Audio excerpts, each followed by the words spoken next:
Welcome to my story channel. I'm Shamrock.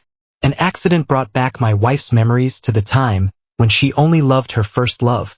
In order to make me leave, she deliberately brought her first love home to embarrass me, facing my pleas to win her back. She even went so far as to get an abortion to make me give up completely. But when I went to see her again, there was a car accident that took my life. After death, I didn't wait for her to repent, but instead she sneered and said that I had actually made up such an excuse to win her back. If only things could be that simple. 3 months later, she looked back on everything and went crazy looking for me everywhere, but she could never find me. Now the story officially begins. My name is Aiden Hale, and I loved my wife, Alara Quinn, very much. On our 5th wedding anniversary, she had an accident. Before we left the house, she was hugging me and smiling, and we had booked a table at the best restaurant in town for a romantic evening. Less than an hour later, she was in a car accident and the worst news came. I rushed to the hospital and was stopped by the doctor just before I reached the door to the room. He looked a little hesitant, which made me even more nervous. I asked the doctor, "Is my wife seriously injured? And what about the baby in her belly?" The doctor told me not to worry, shook his head and said, "Your wife is not seriously injured. She only suffered a bump on the head, so she may have some memory loss and may even forget some things." I was relieved to hear that Alara was fine. The doctor said that she might have amnesia, but I didn't take it seriously at the time, thinking that it was unlikely to happen. But when I saw Alara wake up and look at me with a completely unfamiliar expression, I suddenly felt a little bit wrong. In the hospital room, Alara had a bandage on her head and was smiling gently in one direction. I looked in the direction she was looking, and I saw someone I never expected. The doctor said that she was with a man when she had the accident, and she was trying to save that man when she got hurt. I had thought that the man was just a colleague from her company, but I never imagined it was Leo Knox. Leo and Alara had been childhood sweethearts, growing up together. However, since Leo's father had sent Alara's father to prison, she had hated Leo and even wanted to kill him. I thought she really hated Leo completely, but I never imagined they would still be in touch. My feet felt particularly heavy, as if something were weighing them down. I hurriedly walked over to Alara, nervously took her hand and asked her, "Alara, what's wrong? How do you feel? Are you feeling unwell anywhere else?" Alara looked at me, but her eyes made me feel very strange. She frowned, her eyes cold, and asked me, "Who are you? Who let you in?" Her cold, icy gaze made my heart ache like being pricked by a needle. She had never looked at me so coldly before. Her eyes were always gentle and full of love. She suddenly shook off my hand, so I quickly grabbed her hand again and said, "Alara, I'm Aiden. I'm your husband." Alara frowned, avoided my hand, and said angrily, "Sir, I don't know you. My boyfriend is right here. Please show some respect." As soon as she said this, my heart felt like it had fallen into an abyss, and I felt cold. My eyes had nowhere to go, and they finally landed on her hands. "Alara, look, we're already married. I'm your husband." I took her hand, and the ring sparkled in the light. I tried to explain a little incoherently, but Alara's expression grew more and more impatient. Suddenly she took off the ring and threw it on the floor. She looked at me coldly and said, "Whoever you are, get out of here right now, or I'll call the police." Leo, who was sitting on the edge of the bed, immediately stood in front of her and looked at me with a wary expression. I forced a smile and walked towards Alara, but she immediately hugged Leo's waist like a frightened little rabbit. Seeing this action, I immediately stopped in my tracks. Before I walked away, I picked up a ring from the trash with surprise, wiped my face, and looked up at Alara. Yesterday, her eyes were full of love when she looked at me, but now she completely dislikes me. This is really strange. She remembers everyone, but she has forgotten me and is particularly rude to me. At this time, the door creaked open and Leo walked out. He deliberately bumped into my shoulder, walked up to me and said, "Alara doesn't want to see you, so hurry up and go." He said this as if he were the most important person in the world. I took a deep breath and thought to myself, you have to understand. I am her husband. He retorted, so what? Alara needs me now. Not you. If she really loved you, how could she have forgotten you completely? He gave me a sneer, his eyes full of contempt. Before I could say anything, he turned and went into the ward. It wasn't long before I heard them flirting inside. I leaned against the wall, confused, covering my chest, and my heart began to ache.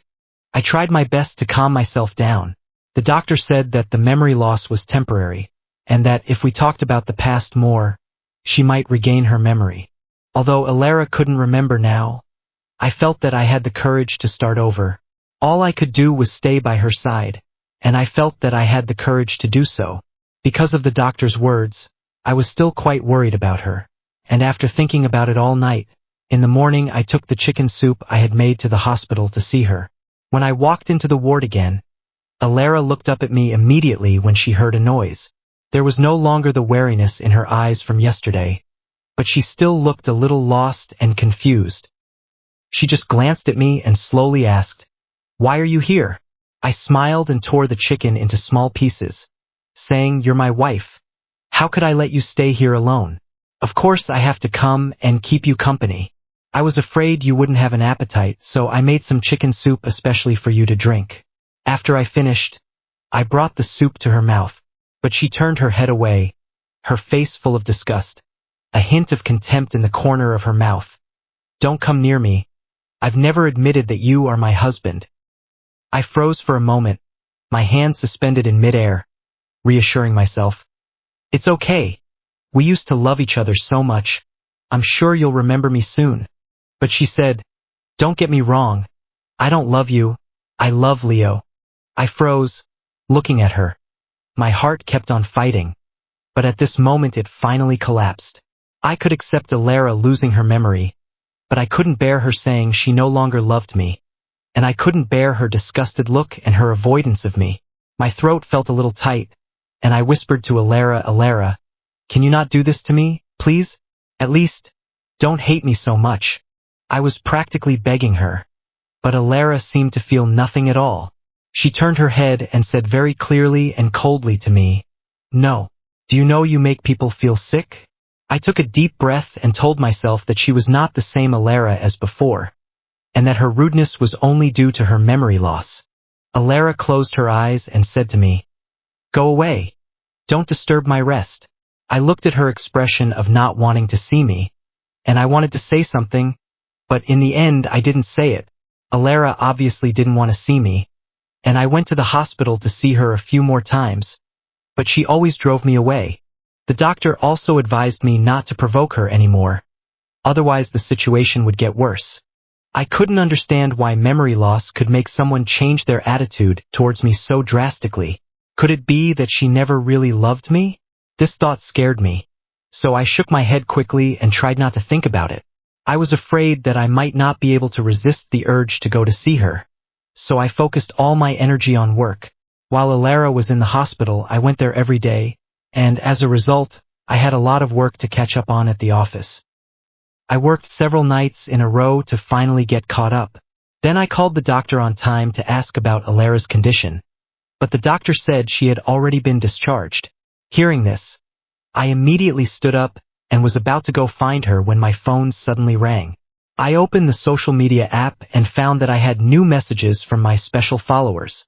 I clicked to view them and saw that they were updates from Alara. The photo showed a couple holding hands and their fingers were locked together. The ring on her middle finger sparkled, and the caption read, "A sudden surprise. Someone who was lost and found. Fortunately, everything happened in time." I put down my phone, a little confused. Just the other day, I remember how she threw away her wedding ring, and now I see her wearing a ring that someone else gave her.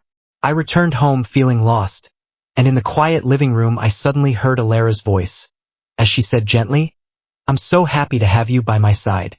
I suddenly stopped in my tracks and thought about it. It seems that Alara has never told me how happy she is. Although we rarely argue, she rarely praises me. Now, there was only a dim light in the living room, and Alara was leaning on Leo. There was only a 10-meter distance between them and me, but they seemed to have their eyes on each other and didn't notice I was there. Leo held her in his arms and deliberately asked her if Aiden would hide and cry if he saw her. After all, according to the law, he was still her husband. As soon as she mentioned this name, Alara's face immediately showed an expression of disgust. She said, "Don't mention him again. I don't feel happy when I hear his name." She didn't even want to admit that he was her husband, and seeing his face made her want to vomit. Her words were full of anger. I immediately rushed up to him, grabbed Leo by the collar and punched him hard. Alara shouted, immediately blocking in front of Leo, and asked me what was wrong with me, why I was hitting people. I lightly moved my lips and couldn't help but ask her, "Do you remember? You are my wife, not Leo's." Alara replied nonchalantly, "Humph. So what if I remember? So what if we got married? I don't love you. You are the third party between Leo and me." I asked her in return, "If you don't love me, why did you marry me and have a child?" I stared into her eyes. Alara looked down at her stomach as if she had lost her memory and forgotten she was pregnant. Her face changed slightly, and her first words stunned me. She said, "Let's get a divorce. Actually, I don't really understand why I married someone like you. Since things have come to this, let's just separate. You're nothing special to me, just a husband with a name. I can't remember you anymore. I don't want to continue living with someone I have no feelings for and no memories of." Alara didn't answer about the child. Her face was full of annoyance, as if she was suffering from looking at me one more time, and she really wanted to get a divorce quickly. I was about to speak, but before I could, she deliberately embarrassed me by pulling Leo into our room. Bang! The door suddenly made a noise, and then some ambiguous sounds came from inside. My heart was beating so fast, it felt like it was going to explode, but that pain only lasted for a moment.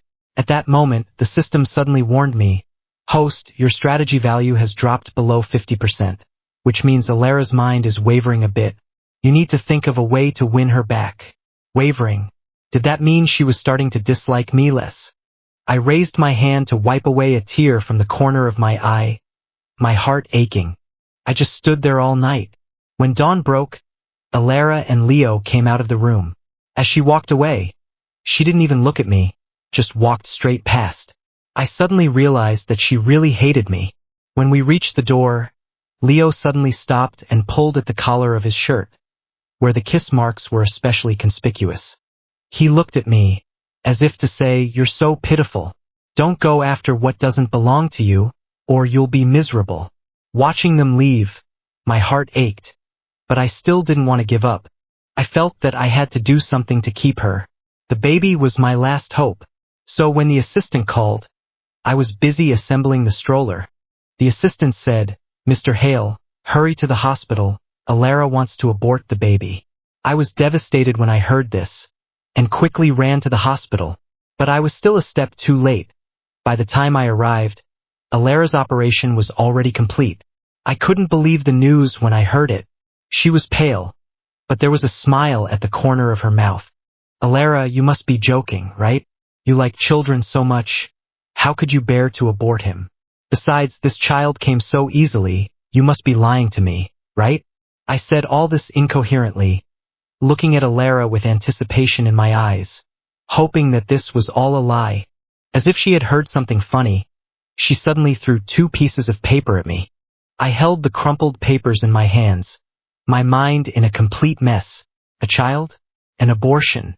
The time on the paper was an hour ago. I couldn't believe it at first.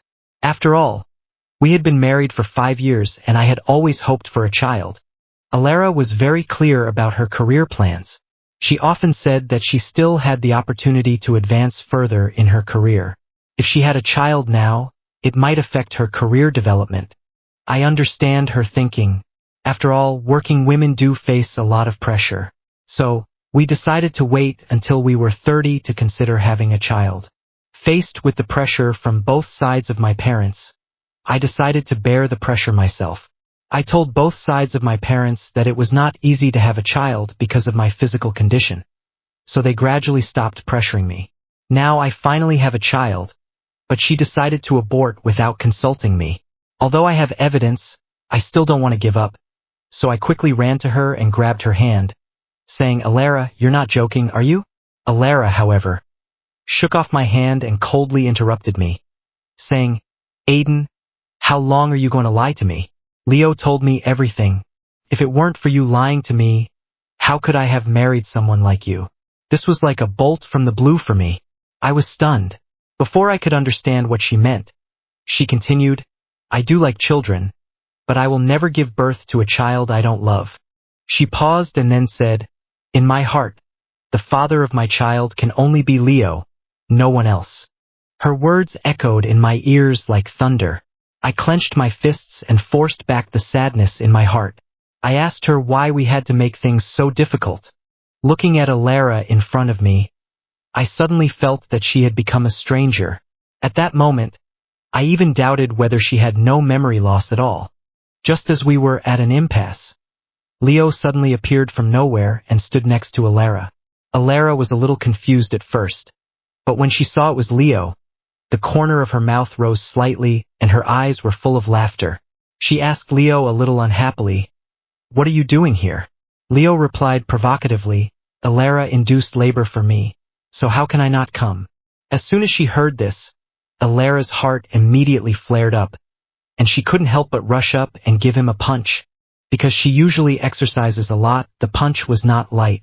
Immediately, a red mark appeared on Leo's face, and the pain made him cover half his face.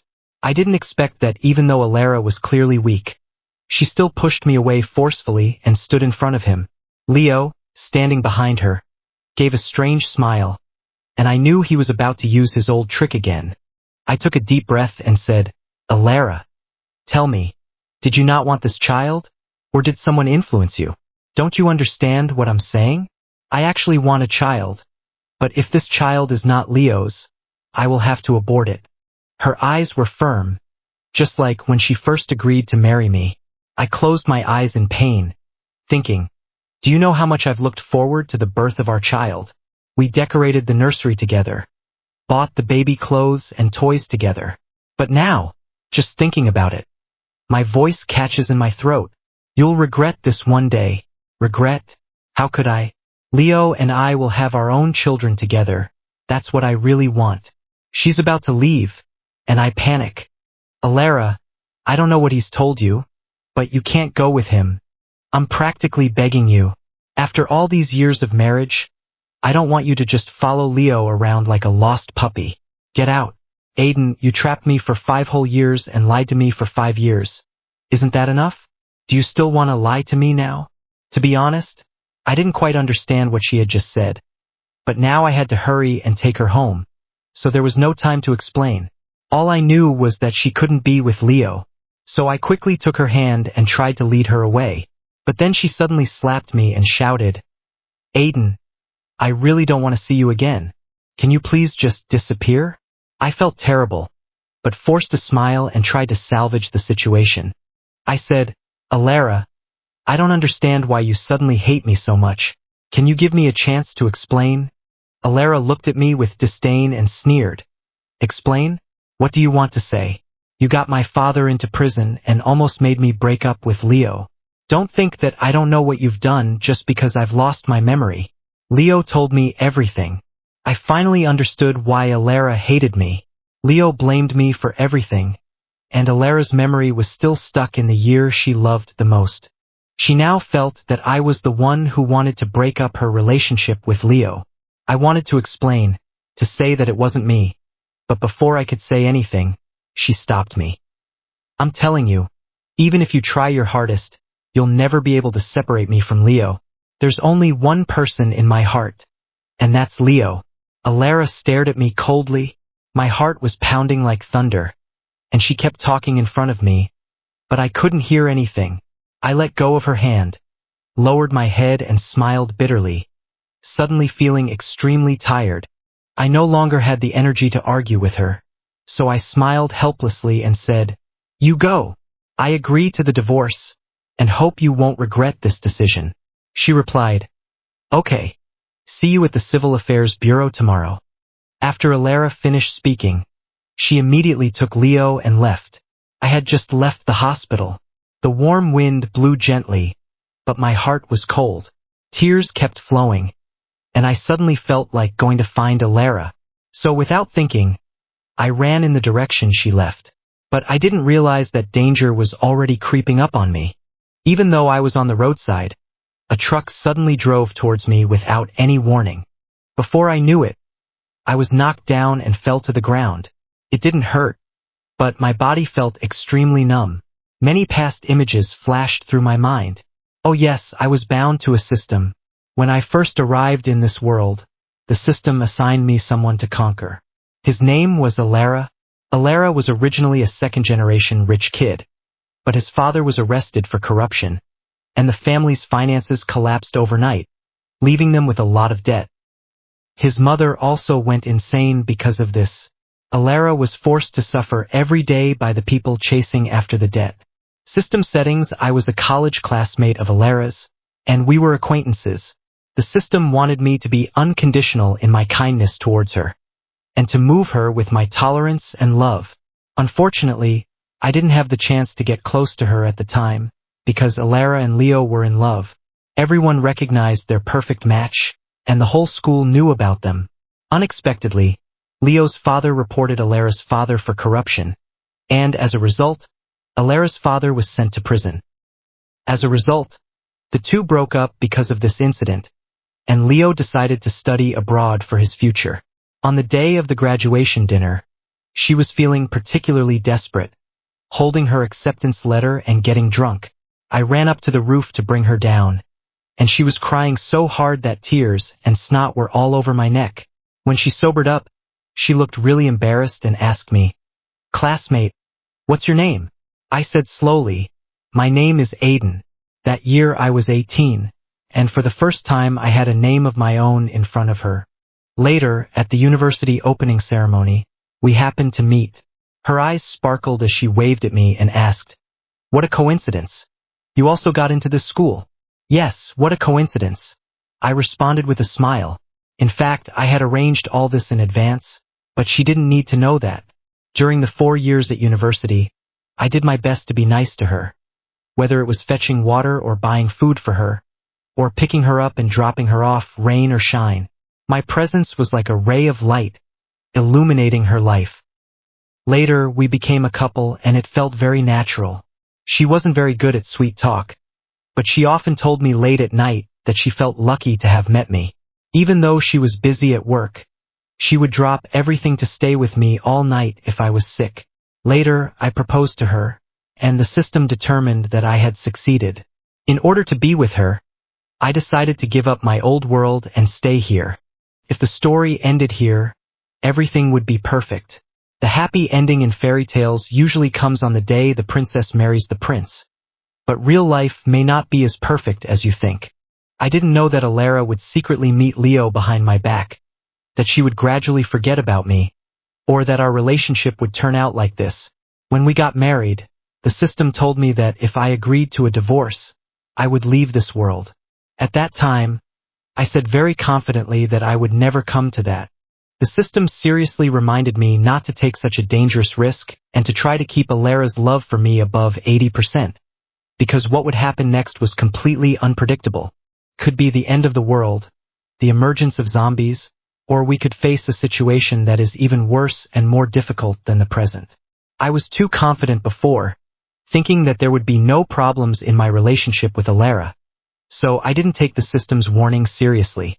Now I finally understand that the system is not just saying things for the hell of it. My memory is starting to fade, and my consciousness is slowly disappearing. The system told me that there would be random punishments after death.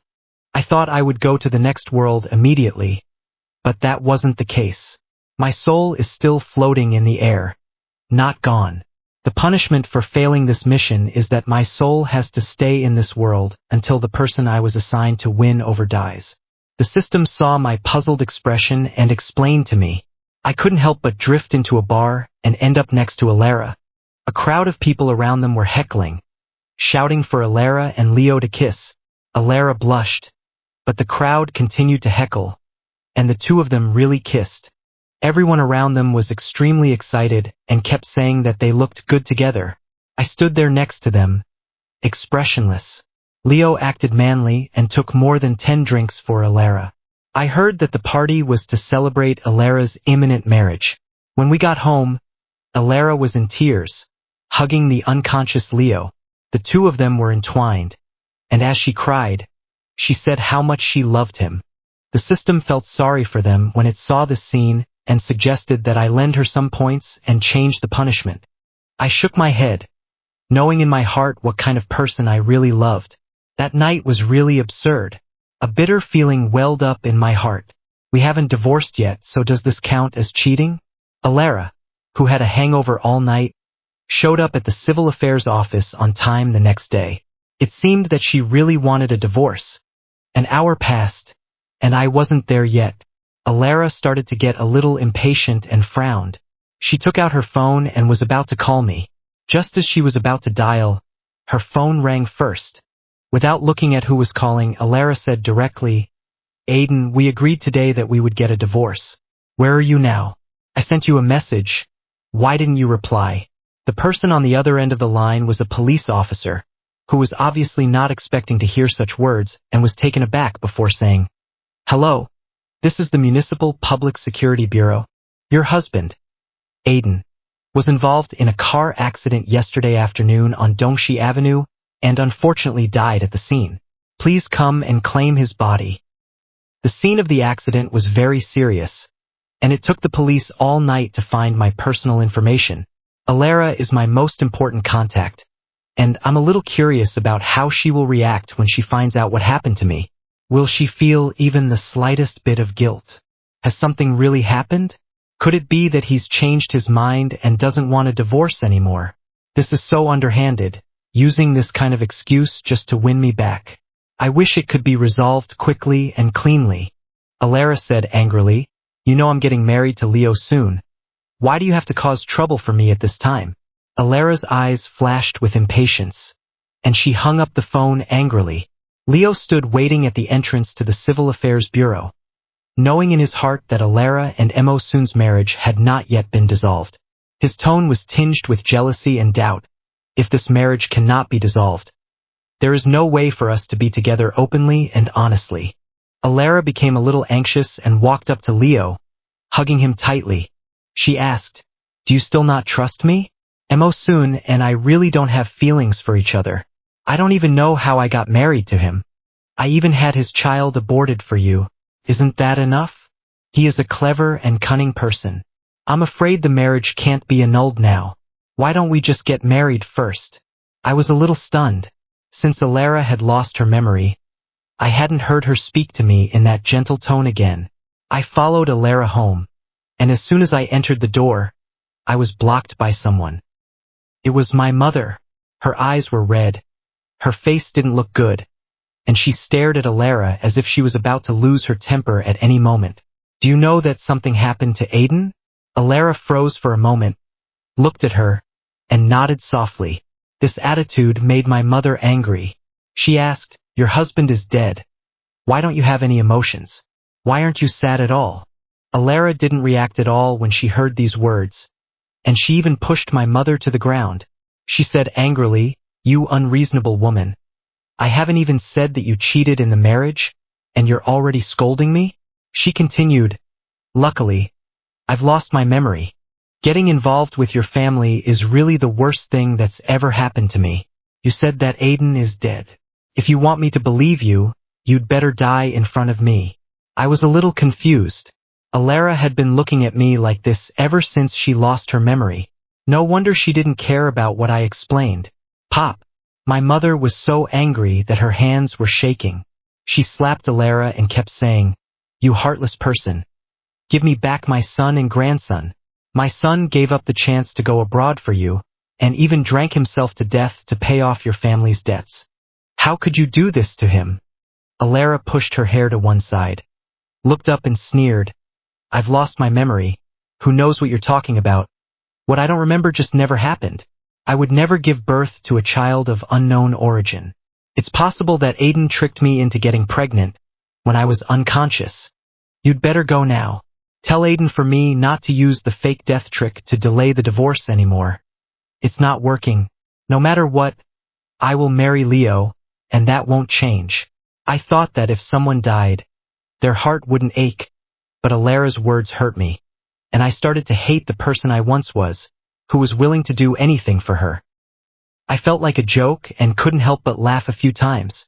Alara coldly slammed the door, blocking my mother outside. Seeing her stagger, I felt particularly sad. For the sake of a woman, I made my mother suffer like this. I wanted to go after her, but Alara pulled me back inside. My mother silently prepared my funeral for me, while my soul remained trapped next to Alara, watching her and Leo become close. They stopped pressuring me for a divorce and instead began preparing for the wedding. 3 months later, on the second Sunday, Alara and Leo got married. Before the wedding, she sent me a message saying that since I didn't want a divorce, don't blame her for marrying someone else with my money. Alara's ruthlessness made me feel cold, and coupled with the pain of dying, I began to resent these two people. I suddenly wanted to know how strong their relationship really was. The wedding had just begun when my mother suddenly appeared at the scene. She was holding my death photo in her hand and walked slowly forward, and the guests were shocked and gasped. She asked me, "Why didn't you invite us to your wedding?" Then she added, "I'm your mother-in-law." Although she spoke calmly, I could feel her despair. Leo immediately called security to get rid of my mother, but Alara stopped him. After seeing my photo, Alara's face instantly turned pale, and she crouched down with her hands covering her head, looking very uncomfortable. After a while, she staggered down the steps and reached out to touch the photo. "Mom, what are you doing?" Alara's tone changed, as did her address, as she asked with red eyes. "I dare not call you Mom, but after 5 years of being a daughter-in-law, I still have to bring Aiden to see you and see what the consequences of what you're doing will be." "Where is Aiden?" Alara froze. My mom said expressionlessly, "He's dead. My son passed away 3 months ago. He suffered a lot from you while he was alive, and I won't let you have an easy time after death." Alara's pale face suddenly flushed with a hint of red. She snatched the photo of her son from the table and said anxiously, "No, absolutely not. How could you curse your own son like that?" She glared at my mother angrily and then ran towards the door. I was a little worried and had to follow her. Alara called the police and said she wanted to report a missing person. She looked at the police officer expectantly, who quickly checked the national database and found that there was no such person as Aiden. The policewoman who had previously called Alara suddenly remembered my name and said to Alara with some confusion, "Did you say Aiden? This person died in a car accident 3 months ago, and it caused quite a stir. He was really pitiful, and only his elderly mother came to handle the funeral. At the time of the accident, his wife was still getting a divorce." Upon hearing these words, Alara slid down from her chair with no strength and walked out of the police station in a daze. As she walked, she suddenly crouched down and burst into tears. I suddenly thought that she might have recovered her memory. My thoughts were confirmed when she rushed to me in a panic. "Honey, why are you here?" "No, Aiden should be here. I have to go back and find him." Alara muttered something, but didn't move. She came over and gently touched my photo, saying, "You look so much like my husband, and you even have the same name. I know you're not him, so don't worry. I won't do anything drastic this time." Her voice became softer, and she continued, "I just miss him so much. Can you please chat with me for a while? Just a little while, okay? I promise, after we chat, I won't bother you anymore, okay?" I don't know what Alara was thinking, and I really couldn't figure out why she was suddenly so affectionate towards me. I felt particularly guilty, and felt sorry for my husband. She told me that her husband had passed away 3 months ago.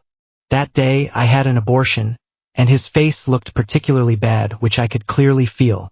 Her voice trembled a little, as if she were caught in a deep remorse. He once took my hand and begged me not to leave, but I still left, and even before I left, I had an argument with her and forced him to divorce me. I heard that he had a car accident shortly after he was discharged from the hospital.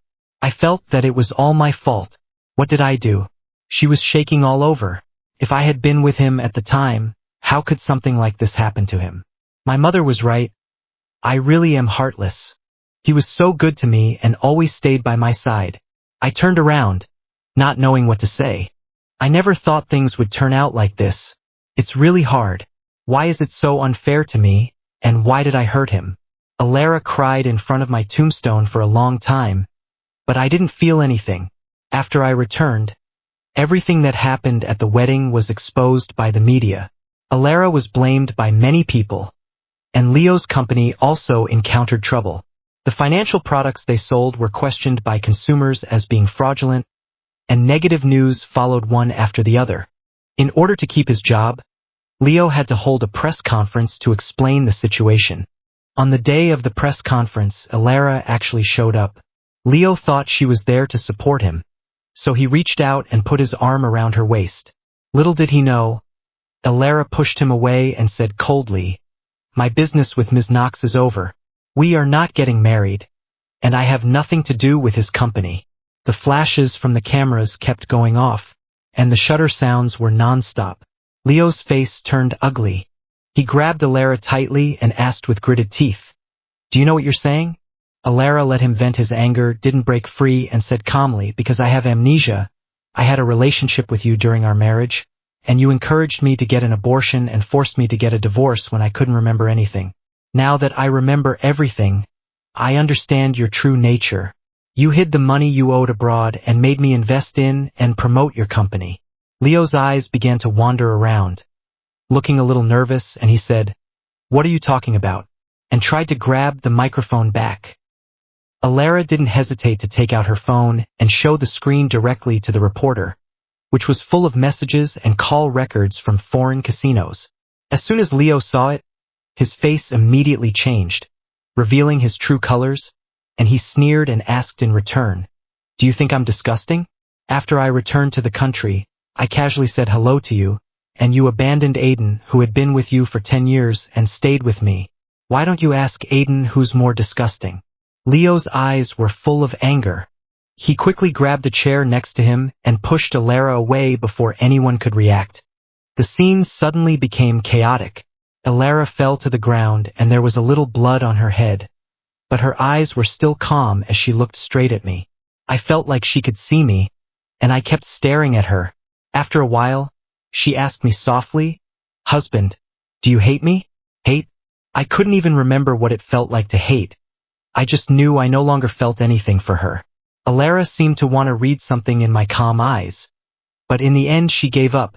She whispered to herself, "Yes, I hate myself too. So why don't you hate me?" Leo was sentenced to more than 10 years in prison for intentional injury and emergency fraud. Alara stayed in the hospital after the press conference and was preoccupied all day, always asking where I was. I received an apology from her almost every day on my phone, and my mother saw it and deleted it and blocked her. Alara found that she couldn't send the message, and her emotions instantly collapsed. She returned home, moved all the photos and belongings into her room, and then set fire to the marriage certificate, saying, "Honey, we won't separate. As long as we burn the marriage certificate, we will never separate." You're right. The house soon caught fire, and Alara hoped that the flames would burn away her sins. I felt great fear as I watched her gradually surrounded by flames. It was only until now that I truly understood her viciousness, whether it was towards others or herself. Just then, the system's voice suddenly sounded. "Host, because you have performed so well, the system has decided to give you a limited time reward. Before your soul disappears, you can make a wish." Without hesitation, I said, "I never want to see Alara again. My entanglement with her has cost me too much energy and made my family suffer together. If there is a next life, I hope I never meet her again."